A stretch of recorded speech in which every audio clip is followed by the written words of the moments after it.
Welcome back. Big budget issues will face the legislature in the weeks going forward. Our roundtable is here to weigh in. Mike Ward joins us from the Austin American-Statesman. Shelley Koffler joins us from KERA, the public radio station in North Texas. And Brian Sweeney is here from Texas Monthly. Welcome. I appreciate you being here. Thank you. So the first week is done. How'd you think it went? We had a lot of new people in there. What'd you think, Shelley? Well, you know, based on 2 years ago, if you make a comparison, they came in to the session with a massive deficit, and there was a lot of consternation. And I remember reporting on the session, not just weeks, but months before it ever started. This time it sort of started, in my opinion, relatively speaking, with a whimper. I do think there's a lot of news there. Of course, we heard about the budget surplus this week, and then all the discussion about, well, what are we going to do with this money? Do we actually have a surplus? But I think it's starting in a relatively quiet manner, you know, vis-a-vis other sessions in the past.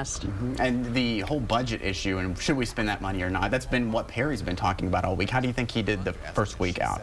I think he came off pretty well. I think that the message that he and the House Speaker and the Lieutenant Governor were trying to send out about we don't have to spend all the surplus, I think that's going to be a basic message of the session. And I agree with Shelley. I think that the fact that there's so many new members that came in this time, there's a whole lot of people who are kind of looking for to get grounded because they're running the process. That's exactly right. Some people are probably still looking for their offices.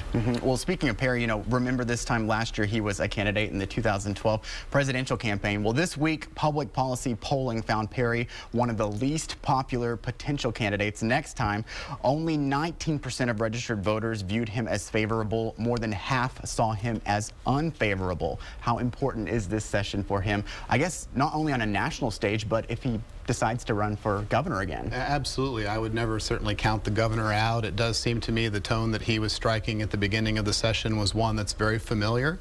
I really contrasted the speech that he gave to the House that the Speaker of the House gave. I thought Perry's speech was pretty casual, to be honest with you, and there wasn't anything new there. I felt that Speaker Strauss really did dial in on some critical issues, and that may very well be where we see the fault lines for this session. What do we do with this money, this $8 billion surplus as they're coming in, and a far rosier revenue estimate? Is that something that we're going to ratchet down in spending, or are we going to put some funding back from things that were cut in the previous session, like public ed, and address issues like water and transportation? I will say that, you know, his call for tax relief from the surplus, in my opinion, it felt like a thud, even on some of his Republican colleagues in the Senate, where I was, and probably in the House too, because unlike 2 years ago when they were fairly reluctant to dip into the rainy day, I hear a lot of them now saying, hey, we've got to pay our bills and we have to catch up. And I don't think his message of tax relief really resonated very strongly with a lot of his Republican colleagues. Is there going to be any traction on actually restoring any of those funds? Everyone keeps saying, let's bring back all this education money, let's bring back all this health care money. Is that going to happen? I think so. I think they're going to restore some funding. Where the rubber meets the road on this, though, is the legislators that want to make sure and scrub the budget and eliminate unnecessary programs and make sure that you're not restoring too much and spending too much additional money. Yeah. But where that's going to run into an issue is when it gets down to the local and district level, is if they shut facilities down, you know, they're talking about closing 2 prisons and doing some other constricting of services, somebody's going to lose their job. And so that's not going to work well in that local area. And that's always the issue that the legislature has to deal with when they talk about shrinking government, is who's going to get shrunk. And you mentioned the speakers, Joe Strauss earlier. The speaker's race, it kind of fizzled out, I guess, because David Simpson dropped it right before everything started. He gave a personal privilege speech on the floor announcing that he was withdrawing his candidacy, not without getting a couple of shots in, I think, at the way that he felt that the chamber had been run the previous session. I have to agree with Shelley. The first couple of days were sort of the no drama. I mean, not much happened. The Senate adopted its rules, the 2/3 rules.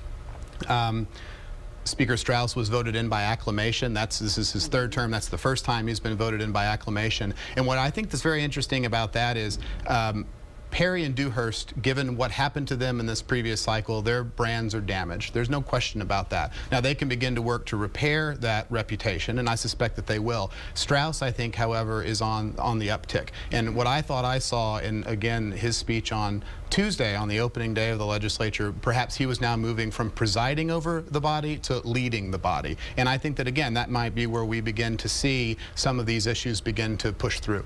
When I did my interview with Governor Perry this week, he said one of the reasons, there hasn't been too much talk from his office on emergency items is because the House is not structured yet. We don't have any committees or anything like that. But we talked about maybe some emergency items like abortion legislation. We've got the drug testing for welfare applicants, maybe something with water. Do you feel like water is what has been the big focus this week? I'd say not just water, but the sort of the buzzword, and this is Republicans and Democrats, but especially Republicans, they're talking about infrastructure. And then, so what can you put under infrastructure? How can we sell infrastructure? So I think infrastructure is water, and it's this talk of a revolving fund, which quite frankly is pretty small, $1 billion, $2 billion, but it would be seed money for maybe medium-sized, small-sized utilities to get their projects started. Another similar revolving fund for transportation, that's infrastructure. But what's interesting is they're also talking about public education as infrastructure.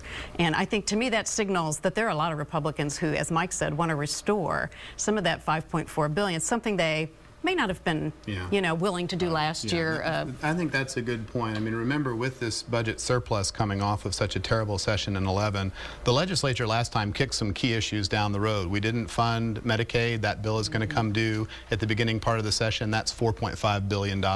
We deferred a payment to the public schools for the end of this budget year. That's something that they're going to have to address. And so I think that there are going to be things like that they will take up in a far more serious way. We saw that Alan Ritter has already filed a bill to take $2 billion out of the rainy day fund and put it toward water projects.